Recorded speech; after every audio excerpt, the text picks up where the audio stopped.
ಬಳ್ಳಾರಿ ಗಲಾಟೆ ಫೈರಿಂಗ್ ವಿಚಾರವನ್ನ ಗಂಭೀರವಾಗಿ ಪರಿಗಣಿಸಿರುವ ಪೊಲೀಸರು ತನಿಖೆಗೆ ಸಂಬಂಧಪಟ್ಟಂತೆ ಕಾನೂನು ಸಲಹೆಗಾರರ ಮೊರೆ ಹೋಗಿದ್ದಾರೆ. ಮಹೇಶ್ ವೈದ್ಯ ಮಾರ್ಗದರ್ಶನದಲ್ಲಿ ಕೇಸ್ಗಳ ಚಾರ್ಜ್ ಫ್ರೇಮ್ ಹಾಕಲು ಪೊಲೀಸರು ಮುಂದಾಗಿದ್ದಾರೆ. ಹೀಗಾಗಿ ಐಜಿಪಿ ವರ್ತಿಕಾ ಕಟಿಯಾರ್, ಹೆಚ್ಚುವರಿ ಎಸ್ಪಿ ರಂಜಿತ್ ಕುಮಾರ್ ಬಂಡಾರು ಕಾನೂನು ತಜ್ಞರೊಂದಿಗೆ ಸಮಾಲೋಚನೆ ನಡೆಸುತ್ತಿದ್ದಾರೆ. ಬ್ರೂಸ್ಪೇಟೆ ಸ್ಟೇಷನ್ನಲ್ಲೇ ಚಾರ್ಜ್ ಫ್ರೇಮ್ ಮಾಡಲು ಸಿದ್ಧತೆ ಮಾಡಲಾಗುತ್ತಿದೆ.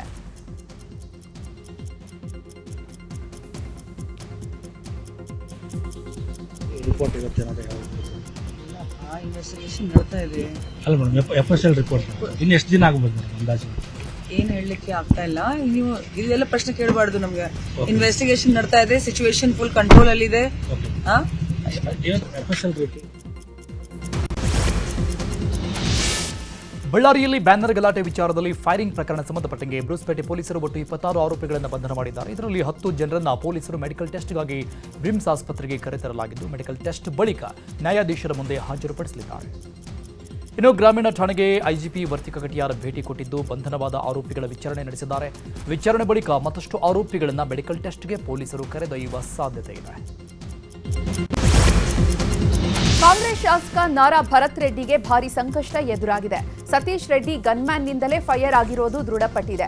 FSL ವರದಿಯಿಂದ ಮಾಹಿತಿ ದೃಢವಾಗಿದ್ದು, ಬುಲೆಟ್ ಹಾರಿಸಿದ ಗನ್ಮ್ಯಾನ್ ಗುರುಚರಣ್ ಸಿಂಗ್ ಮತ್ತು ಮತ್ತೊಬ್ಬ ಗನ್ಮ್ಯಾನ್ ಬಲ್ಜಿತ್ ಸಿಂಗ್ನನ್ನ ಪೊಲೀಸರು ಬಂಧನ ಮಾಡಿದ್ದಾರೆ. ಮೃತ ರಾಜಶೇಖರ್ ದೇಹದಲ್ಲಿ ಸಿಕ್ಕಿರುವಂತಹ ಗುಂಡಿಗೂ ಗನ್ಮ್ಯಾನ್ ಬಳಿ ಇದ್ದಂತಹ ಪಿಸ್ತೂಲ್ಗೂ ಹೋಲಿಕೆ ಆಗಿದೆ. ಹೀಗಾಗಿ ಇಬ್ಬರು ಗನ್ಮ್ಯಾನ್ಗಳನ್ನ ಬಂಧಿಸಲಾಗಿದೆ.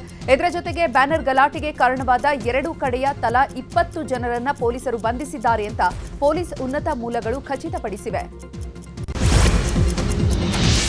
ಬಳ್ಳಾರಿಯಲ್ಲಿ ಬ್ಯಾನರ್ ಗಲಾಟೆಯ ತನಿಖೆ ಮುಂದುವರೆದಿದೆ. ಖಾಸಗಿ ಗನ್ಮ್ಯಾನ್ನಿಂದ ಗುಂಡು ಹಾರಿಸಲಾಗಿದ್ದು, ರಾಜಶೇಖರ್ ದೇಹಕ್ಕೆ 12mm ಗುಂಡು ಹೊಕ್ಕಿತ್ತು. ಈ 12mm ಸಿಂಗಲ್ ಬೋರ್ ಗುಂಡು 10 ಅಡಿ ದೂರದಿಂದ ಹಾರಿದರೆ ಮತ್ತಷ್ಟು ಜನರಿಗೆ ಗುಂಡು ತಗುಲುವ ಸಾಧ್ಯತೆ ಇತ್ತು. ಇದರಿಂದ ಮತ್ತಷ್ಟು ಸಾವಿನ ಸಂಖ್ಯೆ ಹೆಚ್ಚಾಗ್ತಾ ಇತ್ತು.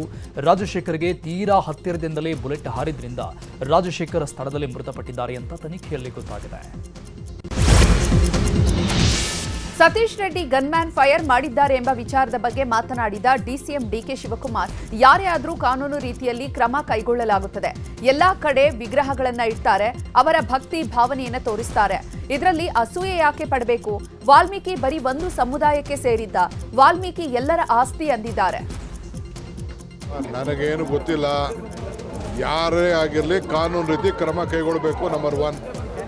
ಎರಡನೇದು, ನಮ್ದೇನು ಅಂತ ಅಂದರೆ, ನಾವು ಎಲ್ಲ ಕಡೆನೂ ವಿಗ್ರಹಗಳನ್ನ ಇಡ್ತಾರೆ, ಅವ್ರ ಭಕ್ತಿ ಭಾವನೆಯಿಂದ ತೋರಿಸ್ತಾರೆ. ಅಸೂಯೆ ಯಾಕೆ ಪಡಬೇಕು? ವಾಲ್ಮೀಕಿ ಬರೀ ಒಂದು ಸಮುದಾಯಕ್ಕೆ ಸೇರಿದ್ದ? ವಾಲ್ಮೀಕಿ ಮಹರ್ಷಿಯನ್ನೇ ಎಲ್ಲರ ಆಸ್ತಿ. ಇವತ್ತು ನಾವು ರಾಮಾಯಣನ ವಾಲ್ಮೀಕಿ ಅವರು ಬರೆದ್ರು, ಸೊ ನಾವೆಲ್ಲ ರಾಮಾಯಣ ಓದೋದಿಲ್ವೇ? ಇನ್ನು ಶಾಸಕ ಜನಾರ್ದನ್ ರೆಡ್ಡಿ ರಕ್ಷಣೆ ಕೋರಿ ಅಮಿತ್ ಶಾಗೆ ಪತ್ರ ಬರೆದಿರುವ ವಿಚಾರದ ಬಗ್ಗೆ ಮಾತನಾಡಿದ ಡಿಸಿಎಂ ಡಿಕೆಶಿ, ಝಡ್ ಆದರೂ ಕೇಳಲಿ, ಇರಾನ್ನಿಂದಾದರೂ ಯಾವುದಾದ್ರೂ ತೆಗೆದುಕೊಂಡು ಬರಲಿ, ಇಲ್ಲಾಂದ್ರೆ ಅಮೆರಿಕಾದಿಂದ ತರಿಸಿಕೊಳ್ಳಲಿ, ಯಾರು ಬೇಡ ಅಂತಾರೆ ಅಂತ ವ್ಯಂಗ್ಯವಾಡಿದ್ದಾರೆ. ಝಡ್ ಆರು ಕೇಳಲಿ, ಇರಾನಿಂದ ಯಾವ್ದಾದ್ರು ತಗೊಬರ್ಲಿ, ಅಮೆರಿಕಾದಿಂದ ತರಿಸ್ಕೊಳ್ಳಿ, ಇವ್ರಾರು ಮಡಿಕೊಳ್ಳಿ, ಯಾರು ಬೇಡ ಅಂತ ಹೇಳ್ತಾರೆ. ಬಹಳ ಸಂತೋಷ. ಅವ್ರ ಪಾರ್ಟಿ ಕೇಡರ್ಸ್ನೇ ಬೇಕಾದ್ರೆ 100 ಜನನ ರೆಡಿ ಮಾಡ್ಕೊಳ್ಳಿ. ಝಡ್ ಆರು ಕೇಳಲಿ, ಇರಾನಿಂದ ಯಾವ್ದಾದ್ರು ತಗೊಬರ್ಲಿ, ಅಮೆರಿಕಾದಿಂದ ತರಿಸ್ಕೊಳ್ಳಿ, ಇವ್ರಾರು ಮಡಿಕೊಳ್ಳಿ, ಯಾರು ಬೇಡ ಅಂತ ಹೇಳ್ತಾರೆ. ಬಹಳ ಸಂತೋಷ. ಅವ್ರ ಪಾರ್ಟಿ ಕೇಡರ್ಸ್ನೇ ಬೇಕಾದ್ರೆ 100 ಜನನ ರೆಡಿ ಮಾಡ್ಕೊಳ್ಳಿ. ಝಡ್ ಆರು ಕೇಳಲಿ. ಬಳ್ಳಾರಿ ಗಲಾಟೆ ವಿಚಾರವಾಗಿ ಮಾತನಾಡಿದ ಗೃಹ ಸಚಿವ ಪರಮೇಶ್ವರ್, ಪೊಲೀಸ್ ಗನ್ ಹಾಗೂ ರಿವಾಲ್ವರ್ನಿಂದ ಫೈರ್ ಆಗಿಲ್ಲ. ಈ ಬಗ್ಗೆ ಎಡಿಜಿಪಿ ಖಾತ್ರಿಪಡಿಸಿದ್ದಾರೆ. ಈ ಪ್ರಕರಣದ ತನಿಖೆಯನ್ನ ಸಿಐಡಿ ಎಸ್ಐಟಿಗೆ ಕೊಡುವಂತ ಸಾಧ್ಯತೆ ಇದೆ. ಎಲ್ಲವನ್ನೂ ಕಾನೂನಿನ ಚೌಕಟ್ಟಿನಲ್ಲಿ ಮಾಡ್ತೇವೆ. ತನಿಖೆ ಆದ್ಮೇಲೆ ಕ್ರಮ ಆಗೇ ಆಗುತ್ತೆ ಅಂದಿದ್ದಾರೆ.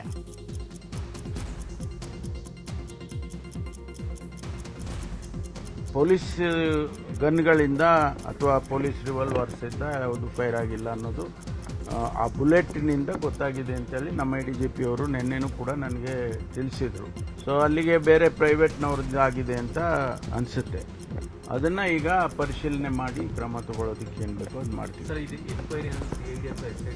ಅದು ಯೋಚನೆ ಮಾಡ್ತಾ ಇದ್ದೀವಿ.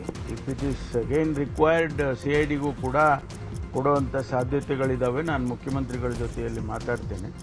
ಪೊಲೀಸ್ ಬಳ್ಳಾರಿ ಗಲಾಟೆ ಪ್ರಕರಣ ಸಂಬಂಧ ಬಳ್ಳಾರಿಯ ಜನಾರ್ದನ್ ರೆಡ್ಡಿ ನಿವಾಸಕ್ಕೆ ಭೇಟಿ ನೀಡಿ ಘಟನೆ ಕುರಿತು ಮಾಹಿತಿ ಪಡೆದುಕೊಂಡರು. ಬಳಿಕ ಮಾಧ್ಯಮಗಳಿಗೆ ಮಾತನಾಡಿದ ಅವರು, ಕಾಂಗ್ರೆಸ್ ಅಧಿಕಾರ ಪಡೆಯೋಕೆ ಬಳ್ಳಾರಿ ಜಿಲ್ಲೆ ಕಾರಣ.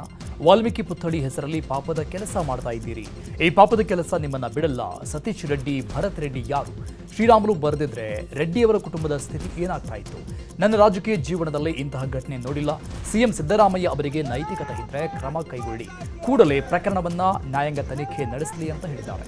ಇನ್ನು ಇದೇ ವಿಚಾರವಾಗಿ ವಿಪಕ್ಷ ನಾಯಕ ಆರ್ ಅಶೋಕ್, ಛಲವಾದಿ ನಾರಾಯಣಸ್ವಾಮಿ, ಜನಾರ್ದನ್ ರೆಡ್ಡಿ ಕೂಡ ಪ್ರತಿಕ್ರಿಯಿಸಿದ್ದಾರೆ.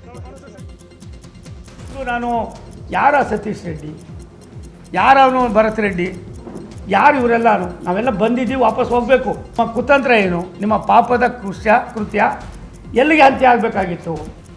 ಏನಾದರೂ ಅವತ್ತು ರಾಮುಲು ಅವರು ಬಂದು ಮಧ್ಯದಲ್ಲಿ ಇದಾಗಿ ತಕ್ಷಣವೇ ಬೇರೆ ಬೇರೆ ಕಾರ್ಯಕರ್ತರು ಮತ್ತೊಬ್ಬರು ಬರಲಿಲ್ಲ ಅಂದರೆ ಜನಾರ್ದನ್ ರೆಡ್ಡಿಯವ್ರ ಪರಿಸ್ಥಿತಿ ಏನಾಗ್ತಾಯಿತ್ತು? ಅವ್ರ ಕುಟುಂಬದ ಪರಿಸ್ಥಿತಿ ಏನಾಗ್ತಾಯಿತ್ತು? ಅವತ್ತು ಭಗವಂತನ ರೂಪದಲ್ಲಿ ರಾಮುಲು ಅವ್ರು ಬಂದು ಅಲ್ಲಿ ನಿಂತ್ಕೊಂಡಿದ್ದರಿಂದ ಯಾರಿಗೋ ಹೊಡಿಬೇಕಾದ ಏಟು, ಯಾವ ಪಾಪ ಮಾಡಿದ್ರು ಅವ್ರಿಗೆ ಗುರಿ ಆಯಿತು. ಆ ಗುರಿ ಯಾರ ಮೇಲೆ ಇಟ್ಟಿದ್ದು ನೀವು? ರಾಮುಲು ಅವ್ರ ಮೇಲಲ್ಲ, ಜನಾರ್ದನ್ ರೆಡ್ಡಿ ಅವ್ರ ಮೇಲೆ.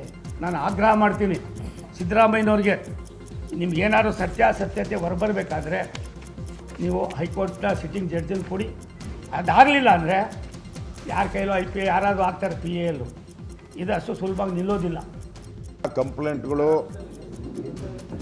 ಎರಡೂ ಕಡೆಯಿಂದ ಕೊಟ್ಟಿದ್ದಾರೆ.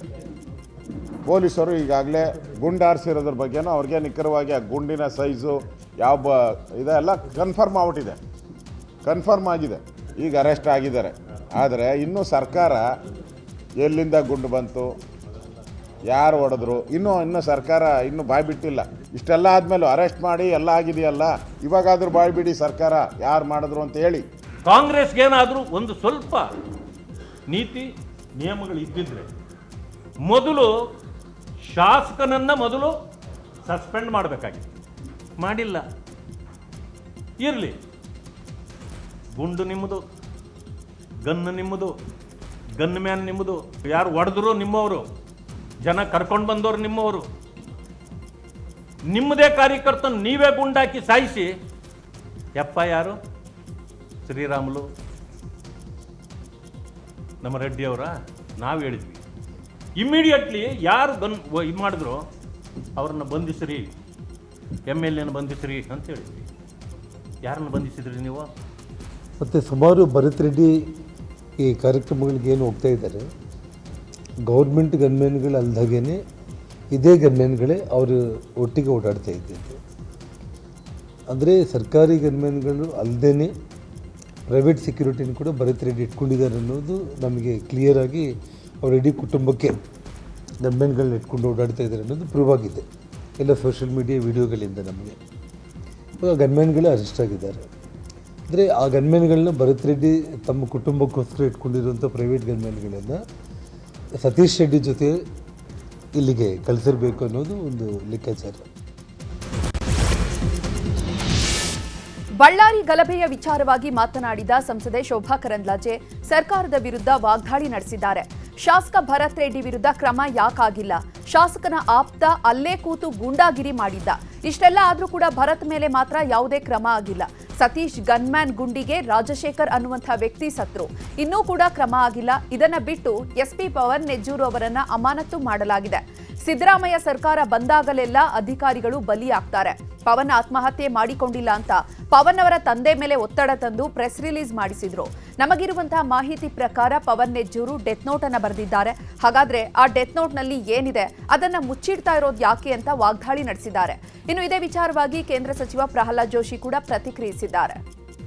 ಪವನ್ ನೆಜ್ಜೂರು ಯಾವ ಹೊಸದಾಗಿ SP ಬಳ್ಳಾರಿಗೆ ಹೋದ್ರು, ಹೊಸದಾಗಿ ಚಾರ್ಜ್ ತಗೊಂಡ್ರು, ಮಾಧ್ಯಮದವರು ತೋರಿಸಿದ್ಮೇಲೆ, ನಾವು ಮಾತಾಡಕ್ಕೆ ಶುರು ಮಾಡಿದ್ಮೇಲೆ ಅವರ ತಂದೆ ಎದುರು ನಿಲ್ಲಿಸಿದ್ರಿ. ನಾನು ಈ ಸರ್ಕಾರಕ್ಕೆ ಕೇಳಕ್ಕೆ ಇಚ್ಛೆ ಪಡುವಂಥದ್ದು, ಪವನ್ ನೆಜ್ಜೂರ್ ಅವರು ಯಾಕೆ ಆತ್ಮಹತ್ಯೆಗೆ ಪ್ರಯತ್ನ ಪಟ್ಟರು? ಪವನ್ ನೆಜ್ಜೂರ್ ಅವರನ್ನ ಕೇವಲ 2 ಗಂಟೆ ಒಳಗೆ ಚಾರ್ಜ್ ತಗೊಂಡು, ಅವರು ಇನ್ನೂ ಬಳ್ಳಾರಿಯ ಪರಿಚಯ ಮಾಡ್ಕೊಂಡಿಲ್ಲ, ಆಫೀಸರ್ಸ್ ಪರಿಚಯ ಮಾಡ್ಕೊಂಡಿಲ್ಲ, ಅವರನ್ನ ಸಸ್ಪೆಂಡ್ ಯಾಕೆ ಮಾಡಿದ್ರಿ? ಕಾಂಗ್ರೆಸ್ ಪಾರ್ಟಿ ತನ್ನ ಶಾಸಕರನ್ನು ಬಚಾವ್ ಮಾಡಲಿಕ್ಕೆ ಅಲ್ಲಿ ಪೊಲೀಸ್ ವ್ಯವಸ್ಥೆಯನ್ನು ದುರುಪಯೋಗ ಮಾಡ್ಕೊಳ್ತಾ ಇದೆ. ಕಾರಣನಿಷ್ಠ ಅಲ್ಲಿ ಗುಂಡು ಹಾಕಿದವರು ಏನಿರ್ತಾರೆ, ಫೈರ್ ಮಾಡಿದವರು ಅವರು ಕಾಂಗ್ರೆಸ್ಸಿನ ಕಾರ್ಯಕರ್ತರ ಮಧ್ಯದಲ್ಲಿದ್ದಂಥ ತಥಾಕಥಿತ ನಕಲಿ ಗಾಂಧಿಗಳ ಅಂತ ಹೇಳಿದ್ರು ಹಂಗೆ ನಕಲಿ ಗನ್ಮನ್ಗಳು ಇದ್ದಾರೆ. ಕಾಂಗ್ರೆಸ್ ಪಾರ್ಟಿ ಅಂದ್ರೆ ನಕಲಿಗಳಿವೆಲ್ಲ ಪೂರ್ವವಾಗಿದೆ ತೊಗೊಂಡಾರ. ಅವು ಯಾರು ಕಾಂಗ್ರೆಸ್ ಕಾರ್ಯಕರ್ತ? MLA ಯಾಕೆ ಅರೆಸ್ಟ್ ಮಾಡಿಲ್ಲ? ಜನನ ಕಳಿತಾವ MLA ಅಂತ ತಿಳ್ಕೊಂಡು ಎಲ್ಲ ಕಡೆ ಬಂದದ್ದು. ಜನಾರ್ದನ್ ರೆಡ್ಡಿ ತಪ್ಪು ಮಾಡ್ಯಾನ, ಪೊಲೀಸ್ ಇದ್ರಿಲ್ಲ, ಅವ್ರ ಮನೆ ಮೇಲೆ ಗುಂಡು ಹಾರಿಸೋದು, ಅದು ಏನು ನಡೆಸಿರಿ ನೀವು? ರಿಪಬ್ಲಿಕ್ ಆಫ್ ಕಾಂಗ್ರೆಸ್ ಹೇಗದ? ನಾರಾ ಭರತ್ ರೆಡ್ಡಿದ ಕಾಂಗ್ರೆಸ್. ಬಳ್ಳಾರಿ ಜಿಲ್ಲೆಯಲ್ಲಿ ಆಗಿರುವ ಘಟನೆ ವಿಚಾರದ ಬಗ್ಗೆ ರಾಯಚೂರಲ್ಲಿ ಮಾತನಾಡಿದ ಸಚಿವ ಶರಣಪ್ರಕಾಶ್ ಪಾಟೀಲ್, ಕಾನೂನು ರೀತಿಯ ಕ್ರಮ ಕೈಗೊಳ್ಳುತ್ತೇವೆ ಅಂತ ಮುಖ್ಯಮಂತ್ರಿಗಳು ಹೇಳಿದ್ದಾರೆ. ಸಿಎಂ ಗೃಹ ಸಚಿವರು ಚರ್ಚೆ ಮಾಡಿ ಅಂತಿಮ ನಿರ್ಧಾರ ತೆಗೆದುಕೊಳ್ತಾರೆ ಅಂತ ಹೇಳಿದ್ರು. ಅಲ್ಲದೆ SP ಅಮಾನತಿನ ಬಗ್ಗೆಯೂ ಮಾತನಾಡಿದ ಅವರು, ಇಂಥ ದೊಡ್ಡ ಘಟನೆ ಆದಾಗ ಅಲ್ಲಿ ಕಂಟ್ರೋಲ್ ಮಾಡಬೇಕಾಗಿತ್ತು, ಮಾಡದೇ ಇರೋದಕ್ಕೆ ಕ್ರಮ ಮಾಡಲಾಗಿದೆ ಅಂತ ಹೇಳಿದರು. ಇನ್ನು ಇದೇ ವಿಚಾರವಾಗಿ ಶಿವಗಂಗಾ ಬಸವರಾಜ್, ಸತೀಶ್ ಜಾರಕಿಹೊಳಿ, ಸಂಸದ ರಾಜಶೇಖರ್ ಹಿಟ್ನಾಳ್ ಕೂಡ ಪ್ರತಿಕ್ರಿಯಿಸಿದ್ದಾರೆ. ಬಳ್ಳಾರಿಯಲ್ಲಿ ಆಗಿರ್ತಕ್ಕಂಥ ಘಟನೆ ಈಗಾಗಲೇ ಅದನ್ನು ಎನ್ಕ್ವೈರಿ ನಡೀತಾ ಇದೆ. ಪಕ್ಷದ ವತಿಯಿಂದನೂ ಕೂಡ ಒಂದು ಸಮಿತಿಯನ್ನು ಅಧ್ಯಕ್ಷರು ಮಾಡಿ ಕಳಿಸಿದ್ದಾರೆ, ಅವರು ಕೂಡ ಮಾಡ್ತಾ ಇದ್ದಾರೆ. ಕಾನೂನು ರೀತಿಯ ಏನು ಕ್ರಮ ಇದೆ ಅದನ್ನು ಕೈಗೊಳ್ತೀವಿ ಅಂತ ನಿನ್ನೆ ಮಾನ್ಯ ಮುಖ್ಯಮಂತ್ರಿಗಳೇ ಹೇಳಿದ್ದಾರೆ.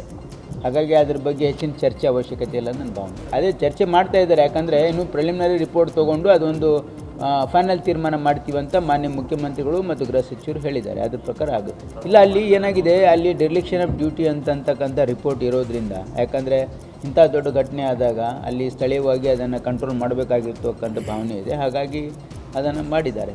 ವಾಲ್ಮೀಕಿ ಜಯಂತಿ ಕಾರ್ಯಕ್ರಮ ಒಂದು ಹಮ್ಮಿಕೊಂಡ ಹಿನ್ನೆಲೆಯಲ್ಲಿ ಅದೊಂದು ಕಾರ್ಯಕ್ರಮ ನಡಿಬಾರ್ದು ಅನ್ನೋದು ಒಂದು ಮಾಹಿತಿ ಮೇಲೆ ಇದೆಲ್ಲ ಗಲಾಟೆ ಸೃಷ್ಟಿ ಮಾಡಿದ್ದಾರೆ ಅನ್ನೋದನ್ನು ಮಾಹಿತಿ ನೋಡಿದೆ. ಜನಾರ್ದನ್ ರೆಡ್ಡಿ ಅವ್ರ ಕಡೆ ಅಡ್ಮಿಟ್ ಆಗಿದ್ದಾರೆ, ಅವರೆಲ್ಲ ಪ್ರೆಸ್ ಮೀಟಲ್ಲಿ ಕೂತೋಗಿ ಅಡ್ಮಿಟ್ ಆಗಿರೋ ಮಾಹಿತಿಗಳನ್ನು ಟಿ ವಿಲಿ ನೋಡಿದೆ. ಈ ಥರ ಜನಕ್ಕೆ ದಾರಿ ತಪ್ಪಿಸೋ ವ್ಯವಸ್ಥೆ ಯಾರೂ ಮಾಡಬಾರ್ದು, ರೂಲಿಂಗ್ ಪಾರ್ಟಿ ಇರಲಿ ವಿರೋಧ ಪಾರ್ಟಿ ಇರಲಿ. ಆಮೇಲೆ ಸರ್ಕಾರನೂ ಈಗ ತನಿಖೆ ಕೊಟ್ಟಿದೆ, ಆ ತನಿಖೆಯಲ್ಲಿ ಏನು ಬರುತ್ತೆ ನೋಡಿ. ಅದರಲ್ಲಿ ಗಾಳಿಯಲ್ಲಿ ಗುಂಡಾರಿಸಿದ್ದಾರೆ, ಆಮೇಲೆ ಯಾರ್ದು ಗುಂಡು ಬಿದ್ದಿದೆ, ಅವ್ರದ್ದು ಇವ್ರದ್ದು ಅನ್ನೋದು ಎಲ್ಲದಕ್ಕೂ ಗುಂಡಿಗಂತೂ ಲೆಕ್ಕ ಇದ್ದೇ ಇರ್ತದೆ. ತನಿಖೆ ಆಗಲಿ, ಯಾರೇ ಮಾಡಿದ್ರು ತಪ್ಪಿತಸ್ಥರಿಗೆ ಶಿಕ್ಷೆ ಆಗಲಿ. ಹೌದು, ಆಗಬಾರ್ದು. ಭಾಳ ಸಣ್ಣ ಘಟನೆ ಅದು, ಆಗಬಾರ್ದಿತ್ತು. ನೋಡ್ರಿ, ತನಿಖೆ ಮಾಡ್ತಿದ್ದಾರೆ ಪೊಲೀಸರು, ಮಾಡಿದಾಗ ನೋಡೋ ತಪ್ಪಿಸ್ತಾರೆ ಯಾರು ಅಂತಾರೆ, ಕ್ರಮ ಕೈಗೊಳ್ತಾರೆ. ಏನು ಮಾಡ್ಲಿಕ್ಕೆ ಆಗಲ್ಲ, ಒಂದು ಸರಿ ಹಿಂಗೆ ಆಗುತ್ತೆ. ಅದು ಕೂಡ ಪೊಲೀಸರು ನಿಯಂತ್ರಣ ಮಾಡಿದ್ದಾರೆ. ಈಗೇನಂತ ಅಲ್ಲಿ ವಾತಾವರಣ ತಿಳಿಯಾಗಿದೆ, ಕಾದು ನೋಡೋದಕ್ಕಂತ ಹೇಳಿದ್ರೆ ಪೊಲೀಸರು ಅದಕ್ಕೆ ಆಕ್ಟ್ ಮಾಡಬೇಕು. ಮತ್ತು ಪೊಲೀಸ್ ಕೈಲಿದೆ ಅದೇ ಹೇಳಿದೆ, ಪೊಲೀಸರು ತನಿಖೆ ಮಾಡಲಿ, ಯಾರು ತಪ್ಪಿಸಂತ ಬಂದ್ಮ್ಯಾಗ ನೋಡೋದು. ಬಳ್ಳಾರಿ ಇಶ್ಯೂ ಅದು ಸಣ್ಣ ಜಗಳ, ದೊಡ್ಡ ಮಟ್ಟಕ್ಕೆ ಹೋಗ್ಬಾರ್ದು. ಈಗ ಪೊಲೀಸರನ್ನು ತನಿಖೆ ಮಾಡ್ತಿದಾರೆ, ಸರ್ಕಾರ ಅದಕ್ಕೆ ಸೂಕ್ತ ಕ್ರಮ ಕೈಗೊಳ್ತಾರೆ. ಅದು ಯಾಕಾಗಿದೆ ಏನಾಗಿದೆ ಅನ್ನೋದ್ರ ಬಗ್ಗೆ ತನಿಖೆ ಆದಮೇಲೆ ಹೊರಗೆ ಬರುತ್ತಾ. ತನಿಖೆ ನಡೆದ ಹಂತದಲ್ಲಿ ಮಾತಾಡೋದು ಸರಿಯಲ್ಲ. ತನಿಖೆ ಆದ್ಮೇಲೆ ಅದಕ್ಕೆ ಯಾರೇ ತಪ್ಪು ಮಾಡಿದ್ರು ಕೂಡ ಸರ್ಕಾರ ಅವ್ರ ಮೇಲೆ ಕ್ರಮ ಜರುಗಿಸುತ್ತೆ. ಹಿಂದೂ ಮಹಿಳೆ ಕೊಲೆ ಪ್ರಕರಣಕ್ಕೆ ಸಂಬಂಧಪಟ್ಟಂತೆ ಹುಬ್ಬಳ್ಳಿಯ ಕಿಮ್ಸ್ನಲ್ಲಿ ಮರಣೋತ್ತರ ಪರೀಕ್ಷೆ ನಡೆಸಿ ಕುಟುಂಬಸ್ಥರಿಗೆ ಮೃತದೇಹ ನೀಡಲಾಗಿತ್ತು. ಸದ್ಯ ಮೃತದೇಹವನ್ನ ಮೆರವಣಿಗೆ ಮೂಲಕ ಯಲ್ಲಾಪುರದ ಕಾಳಮ್ಮ ನಗರದಲ್ಲಿರುವಂತಹ ರಂಜಿತಾ ಮನೆಗೆ ತರಲಾಗಿದೆ. ಈ ವೇಳೆ ಮೃತದೇಹಕ್ಕೆ ಹೂವು ಇಟ್ಟು ಶಾಸಕ ಶಿವರಾಮ್ ಹೆಬ್ಬಾರ್ ಅಂತಿಮ ದರ್ಶನ ಪಡೆದುಕೊಂಡಿದ್ದಾರೆ. ಬಳಿಕ ಕುಟುಂಬಸ್ಥರಿಗೆ 5 ಲಕ್ಷದ ಪರಿಹಾರದ ಚೆಕ್ ನೀಡಿದ್ದಾರೆ. ಈ ವೇಳೆ ಕುಟುಂಬಸ್ಥರ ಆಕ್ರಂದನ ಮುಗಿಲು ಮುಟ್ಟಿದ್ದು ಶಾಸಕ ಶಿವರಾಮ್ ಹೆಬ್ಬಾರ್ ಕುಟುಂಬಸ್ಥರಿಗೆ ಧೈರ್ಯ ತುಂಬಿದ್ದಾರೆ.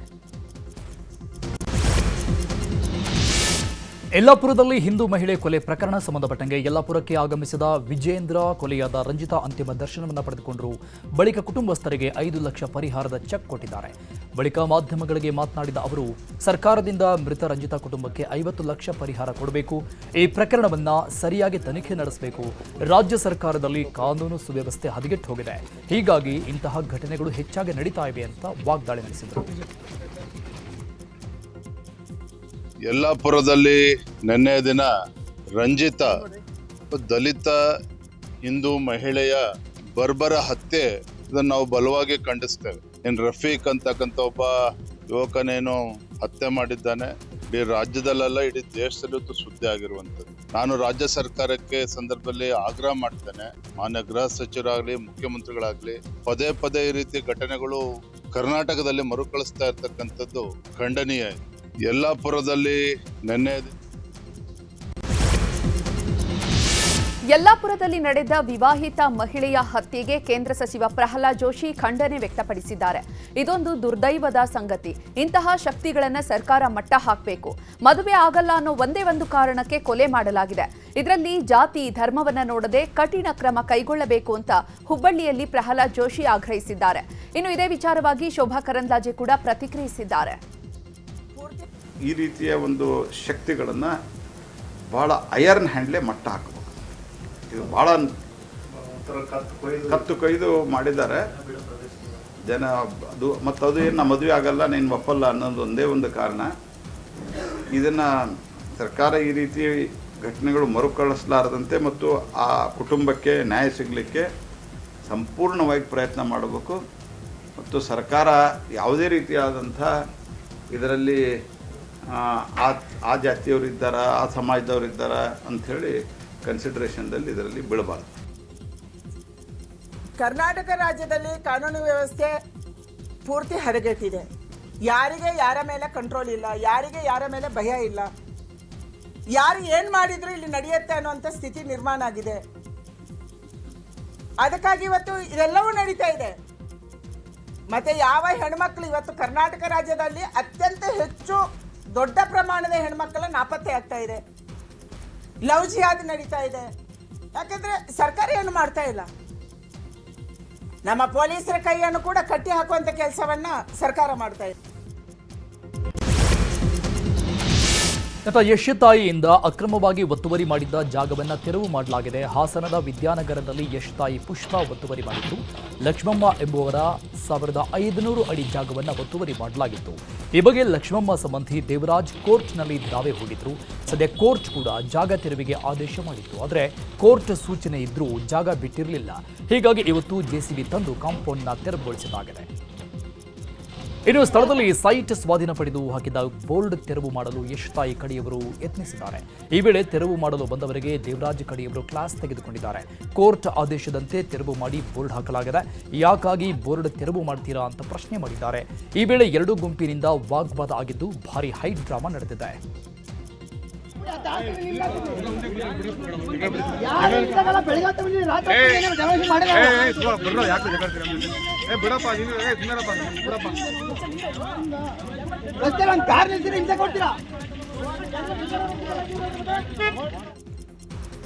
ಇನ್ನು ಸೈಟ್ ವಿವಾದದ ಕುರಿತು ನ್ಯೂಸ್ 18 ಜೊತೆ ಮಾತನಾಡಿದ ಯಶ್ ತಾಯಿ ಪುಷ್ಪ, ನಮ್ಮ ಪಕ್ಕದ ಮನೆಯ ಜಾಗ ನಮ್ಮದೇ, ಜಾಗ ನಮ್ಮದು ಅನ್ನೋದಕ್ಕೆ ನನ್ನ ಬಳಿ ದಾಖಲೆ ಇದೆ. ನಾನು ಕೋರ್ಟ್ ಮೆಟ್ಟಿಲೇರ್ತೇನೆ, ನನ್ನ ಜಾಗವನ್ನು ನಾನು ಬಿಡಲ್ಲ ಅಂತ ಹೇಳಿದ್ದಾರೆ. ಇನ್ನು ಒತ್ತುವರಿ ಮಾಡಿದ್ದ ಕಾಂಪೌಂಡ್ ತೆರವುಗೊಳಿಸಿದ ವಾರಸುದಾರರು ದೇವರಾಜು ಕೂಡ ನ್ಯೂಸ್ 18ಗೆ ಪ್ರತಿಕ್ರಿಯೆ ಕೊಟ್ಟಿದ್ದಾರೆ. ಅವರ ಸಂಬಂಧಿಕರೊಬ್ಬರು ಬೋಲ್ಡ್ ಕೀಳಲಿಕ್ಕೆ ಅಂತ ಬಂದರು. ನಮ್ಮ ಅಣ್ಣ ತಮ್ಮಂದಿರು, ನಮ್ಮ ಸಂಬಂಧಿಕರು ಇದ್ದವರು ನ್ಯಾಯಾಲಯದ ಆದೇಶದ ಮೇಲೆ ನಾವು ಬೋಲ್ಡ್ ಇಟ್ಟಿದ್ದೀವಿ. ಪೊಲೀಸ್ನವರೇ ಬಂದು ನೋಡಿದ್ದಾರೆ. ನಿಂದೇನಿದೆ ನೀನು ತಗೊಂಬರಪ್ಪ ಅಂತ ಅಂದ್ಬಿಟ್ಟು ಅಂತ ಹೇಳ್ಕೊಳ್ತಿದ್ರು. ಇಷ್ಟು ನಡೆದಿದೆ ಸರ್. ಈಗ ಅದರಿಂದ ನಮಗೆ ನಮ್ಮ ಗ್ರಾಮಕ್ಕೆ ನಮಗೆ ಇವತ್ತು ನ್ಯಾಯಾಲಯದಿಂದ ಜಯ ಸಿಕ್ಕಿದೆ. ದುರುದ್ದೇಶವಾಗಿ ಇನ್ನೊಬ್ಬರ ಮೇಲೆ ನಾನು ಟೀಕೆ ಮಾಡಿ ಮಾತಾಡೋಕ್ಕೆ ಹೋಗಲ್ಲ ಸರ್. ನಮ್ಮ ಜಾಗನ ನಾವು ತೆರವುಗೊಳಿಸ್ಕೊಂಡು ಮಾಡ್ತೀವಿ. ಮಾತಿಗೆ ಬಂದಿದ್ರು ಕೂಡ ನಮ್ಮ ಮೂಲವನ್ನವ್ರನ್ನ ಕರೆಸಿ ನಾನು ಮಾತಾಡಿ ಏನೋ ಒಂದು ಬಗೆಹರಿಸ್ತಾ ಇದ್ದೆ. ನಾನು ಮಧ್ಯೆ ಇದ್ದು ಇವ್ರು ಯಾವತ್ತೂ ನಮಗೆ ರೆಸ್ಪಾನ್ಸಿಬಲ್ ಮಾಡಲಿಲ್ವಲ್ಲ. ಅವರ ನ್ಯಾಯಾಲಯದಲ್ಲಿದೆ ಇದು. ನಾನೇ ಕೋರ್ಟಿಂದ ಕ್ಲಿಯರೆನ್ಸ್ ತಗೊಬಿಡೋಣ, ನಮ್ ತಪ್ಪ ಅವ್ರ ತಪ್ಪ ಅಂತ ಹೋದ್ರೆ ಅಲ್ಲಿಗೆ ಇವ್ರು ಏನು ಕೊಡಕ್ಕೆ ಇವನ ಹತ್ರ ಡಾಕ್ಯುಮೆಂಟ್ಸ್ ಇಲ್ಲ. ಗೊತ್ತಾಯ್ತಾ? ಮೊನ್ನೆ ನಮ್ ಲಾಯರ್ ಆಫೀಸಿಗೆ ಕರೆದು ಮಾತುಕತೆಗೆ ಹೋಗಿದ್ದಾನೆ. ಒಂದಷ್ಟು ಕೊಟ್ಬಿಡಿ, ನಮ್ಮ ಹತ್ರ ಅದಿದೆ ಇದಿದೆ, ನಾನು ಅದು ಮಾಡ್ತೀನಿ ಇದು ಮಾಡ್ತೀನಿ ಅಂತ ಬೆದರಿಕೆ ಹಾಕಿದ್ದಾನೆ ಲಾಯರ್ ಆಫೀಸಲ್ಲಿ. ಹುಡುಗರು ಕರೆದು ಈಚೆ ಕಡೆ ಎಲ್ಲ ಎದುರಿಸಿ ಆಮೇಲೆ ಒಳಗಡೆ ಹೋಗಿದ್ದಾನೆ. ಯಾರ್ಯಾರು ದೊಡ್ಡ ದೊಡ್ಡ ವ್ಯಕ್ತಿಗಳಿವರೆ ಎದುರಿಸಿ ದುಡ್ಡು ಕೀಳೋ ಕೆಲಸ ಮಾಡೋದವನು. ಯಾರು PDO ನಟರಾಜ್ ಅಂತ, ಇವನಲ್ಲ, ಇಲ್ಲಿ ಬಂದಿದ್ದವನು, ಅವ್ನು ಕೇಳ ಅವನು. ಹಾಸನದಲ್ಲಿ ಯಶ್ ತಾಯಿಗೆ ಸೇರಿದ್ದು ಎನ್ನಲಾದ ಸೈಟ್ ಶೆಡ್ ಮತ್ತು ಕಾಂಪೌಂಡ್ ತೆರವು ಪ್ರಕರಣದ ಬಗ್ಗೆ ಪುಷ್ಪಾ ಪರ ವಕೀಲ ಸಂಜಯ್ ಪ್ರತಿಕ್ರಿಯೆ ನೀಡಿದ್ದಾರೆ. ಹಾಸನದಲ್ಲಿ ಮಾತನಾಡಿರುವ ಅವರು, ಅಕ್ರಮವಾಗಿ ಬಂದು ಕಾಂಪೌಂಡ್ ಒಡೆಯಲಾಗಿದೆ. ಕೋರ್ಟ್ನಲ್ಲಿ ಇಂತಹ ಯಾವುದೇ ಆದೇಶ ಇಲ್ಲ. ಅವರು ಕೇಸ್ ಹಾಕಿರೋ ಆಸ್ತಿಯೇ ಬೇರೆ, ಈಗ ಇವರು ತೆರವು ಮಾಡಿರುವಂತಹ ಆಸ್ತಿಯೇ ಬೇರೆಯಾಗಿದೆ. ನಮ್ಮ ಕಕ್ಷಿದಾರರು ಎಲ್ಲ ದಾಖಲೆಗಳನ್ನು ಪರಿಶೀಲನೆ ಮಾಡಿಯೇ ಸೈಟ್ ಖರೀದಿ ಮಾಡಿದ್ದಾರೆ. ಇವರು ಸುಮ್ಮನೆ ನಮ್ಮ ಕಕ್ಷಿದಾರರನ್ನ ಪಾರ್ಟಿ ಮಾಡಿ ಕೇಸ್ ಹಾಕಿದ್ದಾರೆ. ಈ ಆದೇಶದ ವಿರುದ್ಧ ನಾವು ಮೇಲ್ಮನವಿ ಸಲ್ಲಿಸುತ್ತೇವೆ ಎಂದಿದ್ದಾರೆ. ಯಾವುದೇ ನಿರ್ದಿಷ್ಟವಾದ ನ್ಯಾಯಾಲಯದ ಆದೇಶ ಇಲ್ಲದೆ ಇದ್ರೂ ಕೂಡ ಅಂದ್ರೆ ಈ ಸದರಿ ಸ್ವತ್ತಿಗೆ ಪುಷ್ಪಾರವರಿಗೆ ಸೇರಿದ ಸ್ವತ್ತಿಗೆ ಸಂಬಂಧಪಟ್ಟಂತೆ ಆ ಕಾಂಪೌಂಡ್ ನ ತೆರವುಗೊಳಿಸೋದಕ್ಕಾಗಿರ್ಬೋದು ಅಥವಾ ಇವರು ಅದರ ಸ್ವಾಧೀನವನ್ನು ಪಡ್ಕೋಬೇಕು ಅನ್ನೋದಕ್ಕೆ ಸಂಬಂಧಪಟ್ಟಂತೆ ಯಾವುದೇ ಆದೇಶ ಇಲ್ಲದೆ ಇದ್ರೂ ಕೂಡ ಕಾನೂನು ಬಾಹಿರವಾಗಿ ಅಕ್ರಮವಾಗಿ ಅವರು ಆ JCB ಯನ್ನು ಬಳಸಿ ಇವತ್ತು ಏಕಾಏಕಿ ಯಾವುದನ್ನ ಪುಷ್ಪಾರವರಿಗಾಗಲಿ ಅಥವಾ ಯಾರ ಗಮನಕ್ಕೂ ತರದೇನೆ JCB ನ ಬಳಸಿ ಎಲ್ಲವನ್ನ ಧ್ವಂಸಗೊಳಿಸಿ ಎಲ್ಲ ತೆರವುಗೊಳಿಸೋ ಪ್ರಯತ್ನ ಮಾಡಿದ್ದಾರೆ, ಧ್ವಂಸಗೊಳಿಸಿದ್ದಾರೆ. ಈಗ ಆ ನಿಟ್ಟಿನಲ್ಲಿ ಕಾನೂನು ರೀತಿಯಲ್ಲಿ ಏನು ಕ್ರಮ ಕೈಗೊಳ್ಳಬೇಕು ಅದನ್ನ ಮುಂದೆ ಖಂಡಿತವಾಗಿ ನಾವು ಕ್ರಮ ಕೈಗೊಳ್ತೀವಿ. ಕೋಗಿಲು ಲೇಔಟ್ನ ಫಕೀರ್ ಕಾಲೋನಿಯಲ್ಲಿ ಮನೆ ಕಳೆದುಕೊಂಡವರ ಜೊತೆ ಸಭೆ ನಡೆಸಲಾಗಿದೆ. ಹೋರಾಟಗಾರರು ಹಾಗೂ NGO ಇಂದ ಮೀಟಿಂಗ್ ಮಾಡಲಾಗಿದೆ. ಬಳಿಕ ಮಾತನಾಡಿದ ಜನಾಂದೋಲನ ಸಂಘಟನೆ ಅಧ್ಯಕ್ಷ ಮರಿಯಪ್ಪ, ಕನಿಷ್ಠ ಮನೆ ಕೊಡೋಕ್ಕಾಗಲ್ಲ ಅಂದರೆ ಭೂಮಿ ಕೊಡಿ, ಗುಡಿಸಲು ಕಟ್ಕೊಂಡು ಬದುಕು ಕಟ್ಟಿಕೊಳ್ತೇವೆ, ಅಪಾರ್ಟ್ಮೆಂಟ್ ಕೊಡಿ ಅಂತ ನಾವು ಕೇಳ್ತಾ ಇಲ್ಲ, ಭೂಮಿ ಕೊಡೋ ತನಕ ನಾವು ಹೋರಾಟ ಮಾಡ್ತೀವಿ ಅಂತ ಹೇಳಿದ್ದಾರೆ. ಇನ್ನು ಇದೇ ವಿಚಾರವಾಗಿ ಜ್ಯೋತಿ ಅನ್ನೋರು ಕೂಡ ರಿಯಾಕ್ಷನ್ ಕೊಟ್ಟಿದ್ದಾರೆ. ನೀವು ಮನೆ ಕೊಡೋಕ್ಕಾಗಲಿಲ್ಲ, ಒಂದು 5-6 ಎಕರೆ ಭೂಮಿನ ಕೊಡಿ. ಆ ಭೂಮಿನ ಕೊಟ್ಬಿಟ್ಟು ಅಟ್ಲೀಸ್ಟ್ ಅವರೆಲ್ಲ ಗುಡಿಸಲು ಹಾಕೊಂಡು ನೆಮ್ಮದಿಯಾಗಿ ಅವ್ರು ಬದುಕತ್ತಾರೆ, ಅದಕ್ಕಾದರೂ ಅವಕಾಶ ಮಾಡಿಕೊಡಿ. ನಮಗೇನು ಪಾಪ ಅವರು ಅಪಾರ್ಟ್ಮೆಂಟ್ ಕೊಡಿ ಅಂತ ಕೇಳ್ತಾ ಇಲ್ಲ ಸರ್. ಅದನ್ನ ಅನಿರ್ದಿಷ್ಟಾವಧಿ ಒಂದು ಕೊಡೋ ತನಕ, ಮನೆ ಕೊಡೋ ತನಕ ಅಥವಾ ಭೂಮಿ ಕೊಡೋ ತನಕ ಒಂದು ಹೋರಾಟ ಮುಂದುವರಿಯುವ ಸಾಧ್ಯತೆಗಳು ಇದೆ ಸರ್. ಇವರು ಪರಿಹಾರ ಕೇಳಕ್ಕೆ ನಾವು ಬಂದಿದ್ದೀವಿ. ಪಾಪ ಈ ಜನನ ಬಡವರು ದುಡಿಯೋ ಜನ ಇವ್ರನ್ನ ಬೀದಿಗೆ ಹಾಕಿದೆ ಸರ್ಕಾರ. ಎಲ್ಲ ಸರ್ಕಾರಗಳು ಹೀಗೆ ಇದ್ದಾವೆ. ಇಂಥ ಸರ್ಕಾರಗಳಿಗೆ ನಾವು ಅವ್ರಿಗೆ ಪರಿಹಾರ ಕೊಡಿ ಅಂತ ಕೇಳಕ್ಕೆ ಬಂದರೆ ಪೊಲೀಸ್ನವ್ರು ನಮ್ಮ ಹೆಸರು ಫೋನ್ ನಂಬರ್ ತಗೊಳ್ತಾರೆ. ನಾವೇನೋ ಒಳ್ಳೆ ಉಗ್ರಗಾಮಿಗಳು ಭಯೋತ್ಪಾದಕರು ಅನ್ನೋ ಹಾಗೆ. ಇದೇನು ವ್ಯವಸ್ಥೆ ಇದು? ಇಂಥ ಕೊಳಕ ವ್ಯವಸ್ಥೆ ಅಲ್ಲ ಇದು. ನಾವೇನಿಲ್ಲಿ ದರೋಡೆ ಮಾಡಕ್ಕೆ ಬಂದಿದ್ದೀವ, ಕಳ್ತನ ಮಾಡಕ್ಕೆ ಬಂದಿದ್ದೀವ, ನಾವೇನು ಭೂಮಿ ಕಿತ್ಕೊಳ್ಳಕ್ಕೆ ಬಂದಿದ್ದೀವ ಇಲ್ಲಿ? ಬೆಳಗಾವಿ ಡಿಸಿಸಿ ಬ್ಯಾಂಕ್ ನೌಕರರ ಸಂಘದ ಅಧ್ಯಕ್ಷನ ಮೇಲೆ ಹಲ್ಲೆ ಪ್ರಕರಣಕ್ಕೆ 24 ಗಂಟೆ ಕಳೆದರೂ ಕೂಡ ಪ್ರಕರಣ ದಾಖಲಾಗಿಲ್ಲ. ಡಿಸಿಸಿ ಬ್ಯಾಂಕ್ ನೌಕರರ ಅಧ್ಯಕ್ಷ ನಿಂಗರಾಜು ಮೇಲೆ ಶಾಸಕ ಲಕ್ಷ್ಮಣ್ ಸವದಿ ಪುತ್ರ ಚಿದಾನಂದ ಹಲ್ಲೆ ಮಾಡಿದ್ದಾರೆ ಎಂಬ ಆರೋಪ ಇದ್ದು ಅಥಣಿ ಪೊಲೀಸ್ ಠಾಣೆಯಲ್ಲಿ ಪ್ರಕರಣ ದಾಖಲಾಗಿಲ್ಲ. ಪ್ರಕರಣ ದಾಖಲಿಸಿಲ್ಲ ಅಂತ ಪೊಲೀಸರನ್ನ ಕೇಳಿದ್ರೆ ಪೊಲೀಸರು ದಾಖಲಾಗಿಲ್ಲ ಅನ್ನುವಂಥ ಉತ್ತರವನ್ನು ಕೊಟ್ಟಿದ್ದಾರೆ. ಸದ್ಯ ಗಾಯಾಳು ನಿಂಗರಾಜು ಬೆಳಗಾವಿಯ ಖಾಸಗಿ ಆಸ್ಪತ್ರೆಯಲ್ಲಿ ಚಿಕಿತ್ಸೆ ಪಡೆಯುತ್ತಿದ್ದಾರೆ. ಇನ್ನು ಡಿಸಿಸಿ ಬ್ಯಾಂಕ್ ನೌಕರರ ಸಂಘದ ಅಧ್ಯಕ್ಷನ ಮೇಲೆ ಹಲ್ಲೆಯಾದ ಪ್ರಕರಣಕ್ಕೆ ಸಂಬಂಧಪಟ್ಟಂತೆ ಮಾಜಿ ಶಾಸಕ ಮಹೇಶ್ ಕುಮಟಹಳ್ಳಿ ಪ್ರತಿಕ್ರಿಯೆ ನೀಡಿದ್ದಾರೆ. ಬೆಳಗಾವಿಯಲ್ಲಿ ಮಾತನಾಡಿದ ಅವರು, ಅಥಣಿಯಲ್ಲಿದ್ದಾಗ ಡಿಸಿಸಿ ಬ್ಯಾಂಕ್ ನೌಕರರ ಸಂಘದ ಅಧ್ಯಕ್ಷನ ಮೇಲೆ ಹಲ್ಲೆಯಾಗಿದೆ. ಸ್ಥಳೀಯ ಶಾಸಕ ಲಕ್ಷ್ಮಣ್ ಸವದಿ, ಚಿದಾನಂದ ಸವದಿ ಹಲ್ಲೆ ಮಾಡಿದ್ರು ಅಂತ ಮಾತನಾಡಿದ್ದನ್ನ ಕೇಳಿದ್ದೇನೆ. ನಿನ್ನೆ ಸಿವಿಲ್ ಆಸ್ಪತ್ರೆಗೆ ಹೋಗಿ ಭೇಟಿ ನೀಡಿ ರಾಜಕಾರಣ ಇರುತ್ತೆ ಹೋಗುತ್ತೆ, ಆದರೆ ಮನೆಗೆ ಬಂದವರನ್ನ ಹೊಡೆಯುವುದನ್ನು ತೀವ್ರವಾಗಿ ಖಂಡಿಸ್ತೇನೆ ಅಂತ ಹೇಳಿದ್ದಾರೆ. ಸ್ಥಳೀಯ ಶಾಸಕ ಅಂತ ಲಕ್ಷ್ಮಣ್ ಸವದಿ ಅವರಿರ್ಬೋದು, ಅವರ ಪುತ್ರ ಅಂತ ಚಿದಾನಂದ ಸವದಿ ಅವರು ಮಾರಣಾಂತಿಕ ಹಲ್ಲೆಯನ್ನು ಮಾಡಿದ್ರು ಅನ್ನುವಂಥದ್ದನ್ನು ಅವರೇ ಸ್ವತಃ ಮಾತನಾಡಿದ್ದನ್ನು ಕೇಳಿದ್ದೀವಿ. ರಾಜಕಾರಣ ಇವತ್ತು ಇರ್ತದೆ ಹೋಗ್ತದೆ, ಆದರೆ ಇಂಥ ಒಂದು ವೈಯಕ್ತಿಕವಾಗಿ ಒಬ್ಬ ಶಾಸಕರಾಗಿ ಜವಾಬ್ದಾರಿಯಲ್ಲಿದ್ದಂಥವರು ಅವರ ಪುತ್ರರು ಮನೆಗೆ ಬಂದವರನ್ನು ಪಡೆಯುವುದು, ಇದನ್ನು ನಾನು ಬಹಳ ತೀವ್ರವಾಗಿ ಖಂಡನೆಯನ್ನು ಮಾಡ್ತೀನಿ. ರಾಜ್ಯದಲ್ಲಿ ಸಿಎಂ ಕುರ್ಚಿ ಕಿತ್ತಾಟ ಜೋರಾಗಿದೆ. ಸಿಎಂ ತವರು ಜಿಲ್ಲೆ ಮೈಸೂರಲ್ಲಿ ದಲಿತ ಸಿಎಂ ಕೂಗು ಜೋರಾಗಿದೆ. ಸಿದ್ದರಾಮಯ್ಯರನ್ನ ಸಿಎಂ ಸ್ಥಾನದಿಂದ ಬದಲಾವಣೆ ಮಾಡಿದರೆ ದಲಿತರಿಗೆ ಸಿಎಂ ಸ್ಥಾನ ಕೊಡಿ ಅಂತ ಮೈಸೂರಲ್ಲಿ ಸಂವಿಧಾನ ಸಂರಕ್ಷಣಾ ಸಮಿತಿ ವತಿಯಿಂದ ಸಭೆ ನಡೆಸಲಾಗಿದೆ. ಸಭೆ ಬಳಿಕ ಮಾತನಾಡಿದ ಜ್ಞಾನಪ್ರಕಾಶ್ ಸ್ವಾಮೀಜಿ, ಸಿದ್ದರಾಮಯ್ಯ ಅಹಿಂದದಲ್ಲಿ ಪಾತ್ರ ಮತ್ತು ಏನು ಅಂತ ಹೇಳಬೇಕು, ನನ್ನ ನಂತರ ದಲಿತರು ಸಿಎಂ ಅಂತ ಸಿದ್ದರಾಮಯ್ಯನ ಘೋಷಣೆ ಮಾಡಬೇಕು. ಆ ರೀತಿ ಘೋಷಣೆ ಮಾಡಿದರೆ ಅರಸು ಅವರಿಗಿಂತ 1 ಪಟ್ಟು ಮೇಲ್ ಹೋಗ್ತಾರೆ. ಅರಸು ಅವರು ಸಣ್ಣ ಸಮುದಾಯವನ್ನು ಮುನ್ನೆಲೆಗೆ ತೆಗೆದುಕೊಂಡು ಬಂದರು. ಅದೇ ರೀತಿ ನೀವು ಮುಂದುವರಿಯಿರಿ. CWC ಸಭೆಯಲ್ಲಿ ಏನಾದರೂ ತೀರ್ಮಾನ ಕೈಗೊಳ್ಳಲಿ. ಸಿದ್ದರಾಮಯ್ಯ ಸಿಎಂ ಸ್ಥಾನದಿಂದ ಕೆಳಗಿಳಿದರೆ ದಲಿತರು ಸಿಎಂ ಆಗಲಿ. ಮಲ್ಲಿಕಾರ್ಜುನ ಖರ್ಗೆ ಪರಮೇಶ್ವರ್ಗೆ ಅನ್ಯಾಯ ಆಗಲು ಬಿಡಲ್ಲ ಅಂತ ಹೇಳಿದ್ದಾರೆ. ದಾವಣಗೆರೆ ದಕ್ಷಿಣ ವಿಧಾನಸಭಾ ಕ್ಷೇತ್ರದ ಉಪಚುನಾವಣೆ ವಿಚಾರವಾಗಿ ದಾವಣಗೆರೆಯಲ್ಲಿ ಮಾತನಾಡಿದ ಶಿವಗಂಗಾ ಬಸವರಾಜ್, ಪರೋಕ್ಷವಾಗಿ ಸಹೋದರ ಶಿವಗಂಗಾ ಶ್ರೀನಿವಾಸ್ಗೆ ಟಿಕೆಟ್ ನೀಡುವಂತೆ ಹೇಳಿಕೆಯನ್ನು ನೀಡಿದ್ದಾರೆ. ಹೈಕಮಾಂಡ್ ಘೋಷಿಸಿದ ಅಭ್ಯರ್ಥಿ ಪರ ನಾವೆಲ್ಲ ಕೆಲಸ ಮಾಡ್ತೀವಿ. ನನ್ನ ತಮ್ಮನಿಗೆ ಟಿಕೆಟ್ ಕೊಟ್ಟರೂ ಚುನಾವಣೆಯನ್ನ ಮಾಡ್ತೀವಿ. ಆದರೆ ಯಾರ ಮನೆಯಲ್ಲಿ ಸಾವಾಗಿರುತ್ತೋ ಆ ಕುಟುಂಬಕ್ಕೆ ಟಿಕೆಟ್ ನೀಡುವಂತಹ ಸಂಪ್ರದಾಯ ಕಾಂಗ್ರೆಸ್ನಲ್ಲಿದೆ. ಹೀಗಾಗಿ ಶಾಮನೂರು ಕುಟುಂಬಕ್ಕೆ ಮೊದಲ ಆದ್ಯತೆಯನ್ನು ಕೊಡಲಿ. ಒಂದು ವೇಳೆ ಬದಲಾವಣೆಯನ್ನ ಮಾಡಿದ್ರೆ ನಮ್ಮ ತಮ್ಮನಿಗೆ ಕೊಡಲಿ ಅಂತ ಕೇಳಿದ್ದಾರೆ. ದರ್ಶನ್ ಪತ್ನಿ ವಿಜಯಲಕ್ಷ್ಮಿಗೆ ಅಶ್ಲೀಲ ಕಾಮೆಂಟ್ಸ್ ಹಾಕಿದ್ದಕ್ಕೆ ಸಂಬಂಧಪಟ್ಟಂಗೆ ಸಿಸಿಬಿಯಿಂದ ಮತ್ತಿಬ್ಬರು ಆರೋಪಿಗಳನ್ನು ಬಂಧನ ಮಾಡಲಾಗಿದೆ. ನಾಗರಾಜ್ ತಳವಾರ್ ಹಾಗೂ ಪ್ರಶಾಂತ್ ತಳವಾರ್ನ ಅರೆಸ್ಟ್ ಮಾಡಲಾಗಿದೆ. ನಾಗರಾಜ್ ತಳವಾರ್ ಹುಬ್ಬಳ್ಳಿಯಲ್ಲಿ ಪೆಟ್ರೋಲ್ ಮ್ಯಾನೇಜರ್ ಆಗಿ ಕೆಲಸ ಮಾಡ್ತಾ ಇದ್ರೆ ಪ್ರಶಾಂತ್ ತಳವಾರ್ ಧಾರವಾಡದಲ್ಲಿ ಆಡಿಟರ್ ಆಗಿ ಕೆಲಸ ಮಾಡಿದ್ದ. ಸದ್ಯ ಪ್ರಕರಣದಲ್ಲಿ ಇವರಿಗೆ 4 ಜನರನ್ನ ಬಂಧನ ಮಾಡಲಾಗಿದ್ದು ಪೊಲೀಸರು ವಿಚಾರಣೆ ಮುಂದುವರೆಸಿದ್ದಾರೆ. ರೇಣುಕಾಸ್ವಾಮಿ ಕೊಲೆ ಪ್ರಕರಣದಲ್ಲಿ ಜೈಲು ಸೇರಿರುವ ಪವಿತ್ರ ಗೌಡ ಜೈಲಲ್ಲಿ ಪರಬಾರದ ಕಷ್ಟಪಡ್ತಾ ಇದ್ದಾರೆ. ಮನೆ ಊಟಕ್ಕೆ ಸದ್ಯ ಕೋರ್ಟ್ ಅನುಮತಿ ಕೊಟ್ಟಿದೆ. ಆದರೆ ಸೆಷನ್ಸ್ ಕೋರ್ಟ್ ಆದೇಶವನ್ನು ಪ್ರಶ್ನೆ ಮಾಡಿ ನಾಳೆ ಮೇಲ್ಮನವಿ ಸಲ್ಲಿಸೋಕೆ ಕಾರಾಗೃಹ ಇಲಾಖೆ ಅಧಿಕಾರಿಗಳು ಮುಂದಾಗಿದ್ದಾರೆ. ಜೈಲಿನಲ್ಲಿ 4700 ಜನ ಕೈದಿಗಳಿದ್ದಾರೆ. ಎಲ್ಲರೂ ಕೂಡ ಜೈಲಿನ ಆಹಾರವನ್ನು ಸೇವನೆ ಮಾಡ್ತಾ ಇದ್ದಾರೆ. ಜೈಲಿನಲ್ಲಿ ಗುಣಮಟ್ಟದ ಆಹಾರವನ್ನೇ ನೀಡಲಾಗುತ್ತಾ ಇದೆ. ಇದುವರೆಗೆ ಯಾರಿಗೂ ತೊಂದರೆ ಆಗಿಲ್ಲ. ಪವಿತ್ರ ಗೌಡಗೆ ಮನೆ ಊಟ ಕೊಟ್ಟರೆ ಇತರೆ ಖೈದಿಗಳು ಕೇಳುವ ಸಾಧ್ಯತೆ ಇದೆ. ಹೀಗಾಗಿ ಮನೆ ಊಟಕ್ಕೆ ಅವಕಾಶ ನೀಡದಂತೆ ಮೇಲ್ಮನವಿ ಸಲ್ಲಿಸೋಕೆ ಅಧಿಕಾರಿಗಳು ಮುಂದಾಗ್ತಾ ಇದ್ದಾರೆ. ಗಂಡು ಮಗು ಆಗಲಿಲ್ಲ ಅಂತ ಪತ್ನಿಗೆ ಕೈಕೊಟ್ಟು ಪತಿ ಪರಾರಿಯಾಗಿರುವಂತಹ ಘಟನೆ ಬೆಂಗಳೂರಲ್ಲಿ ನಡೆದಿದೆ. ಮದುವೆಯಾಗಿ 3 ಹೆಣ್ಣು ಮಕ್ಕಳನ್ನ ಮಾಡಿ ಬಳಿಕ ಮತ್ತೋರ್ವ ಮಹಿಳೆ ಜೊತೆ ಗಂಡ ಎಸ್ಕೇಪ್ ಆಗಿದ್ದಾನೆ. ಹರೀಶ್ ಎಂಬಾತ ವರಲಕ್ಷ್ಮಿ ಎನ್ನುವವರನ್ನ ಪ್ರೀತಿಸಿ ಮದುವೆಯಾಗಿದ್ದ. ಆದರೆ ಮದುವೆಯಾದ ಬಳಿಕ ಬ್ಯಾಕ್ ಟು ಬ್ಯಾಕ್ ಹೆಣ್ಣು ಮಕ್ಕಳೇ ಆಗಿದ್ರಿಂದ ಗಂಡು ಮಗು ಆಗಲಿಲ್ಲ ಅಂತ ಪತ್ನಿ ಮತ್ತು ಮಕ್ಕಳನ್ನ ಬಿಟ್ಟು ಎಸ್ಕೇಪ್ ಆಗಿದ್ದಾನೆ. ಕುಡಿದ ಮತ್ತಲ್ಲಿ ತಂದೆಯಿಂದಲೇ ಮಗನ ಭೀಕರ ಹತ್ಯೆಯಾಗಿರುವ ಘಟನೆ ಚಿಕ್ಕಮಗಳೂರಿನ ಆನೆಗುಂಡಿ ಗ್ರಾಮದಲ್ಲಿ ನಡೆದಿದೆ. ಪ್ರದೀಪ್ ಆಚಾರ್ ಮೃತ ದುರ್ದೈವಿ.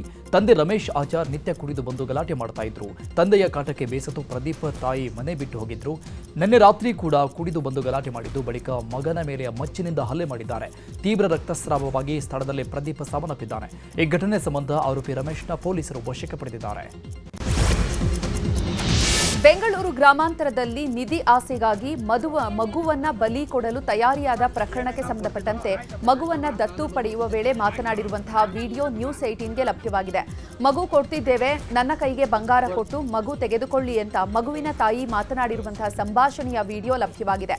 ವಿಡಿಯೋದಲ್ಲಿ ಹಣ ಎಣಿಕೆ ಮಾಡಿ ಮಗುವಿನ ಹೆತ್ತ ಪೋಷಕರಿಗೆ ನೀಡ್ತಾ ಇರುವಂತಹ ವಿಡಿಯೋ ಸೆರೆಯಾಗಿದೆ. ಕೋಲಾರ ಮೂಲದ ದಂಪತಿ ಮಗುವನ್ನ ಹಣ ಕೊಟ್ಟು ಕೊಂಡ್ಕೊಂಡಿರುವಂತಹ ಅಗ್ರಿಮೆಂಟ್ ಸಹ ಇದೆ.